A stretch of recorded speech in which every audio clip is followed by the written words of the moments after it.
বিস্তীর্ণ মাঠে পেকেছে ধান। ঘরে তোলার আগ মুহূর্তে বৃষ্টিতে সৃষ্টি হয়েছে জলাবদ্ধতা। ধানের সঙ্গে ডুবেছে অন্য ফসলও। 31 অক্টোবর রাত থেকে পরদিন 1 নভেম্বর ভোর পর্যন্ত চাঁপাইনবাবগঞ্জে 191 মিলিমিটার বৃষ্টি হয়। এতে জলাবদ্ধতা সৃষ্টি হওয়ায় ডুবে যায় 4459 হেক্টর জমির ফসল, যা থেকে উৎপাদন হওয়ার কথা ছিল 7317 মেট্রিক টন বিভিন্ন রকম ফসল। এর মধ্যে সম্পূর্ণ ফসল নষ্ট হয়েছে 1022 হেক্টর জমির। ক্ষতিগ্রস্ত জমিতে আবারও ফসল চাষাবাদ শুরু করেছে কৃষক।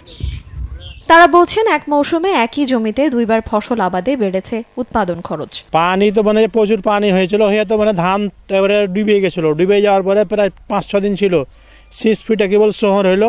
আর সে সময়তেই যে চাইল চাপলো না, তার আগে তো ডুবে গেল। অন্য বছরে হয়নি, এবার লাগার পরই ডুবে গেছে। কার্তিক মাসে বৃষ্টির কারণে আমাদের এলাকায় অনেক বৃষ্টি, ধানও ডুবে গেছে, তারপরে রসুন পেঁয়াজ সব ডুবে গেছে। এগুলো আবার লাগাইতে হয়েছে, এই কারণে আমাদের কৃষকের ডবল খরচ হয়ে যাচ্ছে। 1 বিঘা রসুন লাগাইতে 20 টাকা খালি পাইট লাগে। 20টা পাইটের দাম হয়েছে 10,000 টাকা, 500 টাকা। জলবদ্ধতা সৃষ্টি হয়েছিল, যেগুলো ফসল লাগাল ছিল অধিকাংশই বেশিরভাগ ফসলই নষ্ট হয়ে যায়। ক্ষতিগ্রস্তদের ন্যায্য মূল্যে বীজ সহ অন্যান্য উপকরণ সরবরাহের দাবি কৃষক নেতাদের। অন্যদিকে তালিকা প্রস্তুত করে প্রণোদনার আশ্বাস কৃষি বিভাগের। বিএডিসি ওনারা যে কি করেন জানি না আসলে। ওনারা বীজ ইম্পোর্টও করে।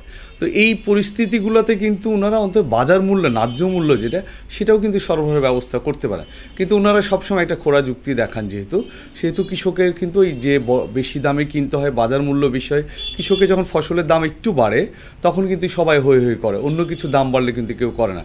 এটার জন্য কিন্তু রাষ্ট্রীয় ব্যবস্থাপনাটা খুবই জরুরি আসলে, এবং বীজের সরবরাহটা নিশ্চিত করা উচিত। আমরা আশা করবো যারা নীতি নির্ধারণে আছেন, যাদের ক্ষতি হয়েছে, অন্তত কোনো একটা ক্ষতিপূরণের ব্যবস্থা করা। তাহলে হবে কি, কৃষকরা কিন্তু তাদের উৎপাদনমুখী যে কার্যক্রম সেটা চলমান রাখবে। আশা করবো যে ওনারা এই কাজগুলো গুরুত্ব সহকারে দেখবেন। এখানে প্রায় 8,837 জন কৃষক আসলে এই জমিতে ক্ষতিগ্রস্ত হয়েছেন। আমরা সেই তালিকা, আমরা সেই সংখ্যাটা উপরে জানিয়ে দিয়েছি, এবং যদি পরবর্তীতে যদি কোনো পুনর্বাসনের কর্মসূচি আসে আমরা তাহলে তাদের সহযোগিতা করতে পারবো। কৃষি বিভাগের তথ্য মতে বৃষ্টিতে ক্ষতির আর্থিক মূল্য প্রায় 61 কোটি টাকা। সময় সংবাদ, চাঁপাইনবাবগঞ্জ।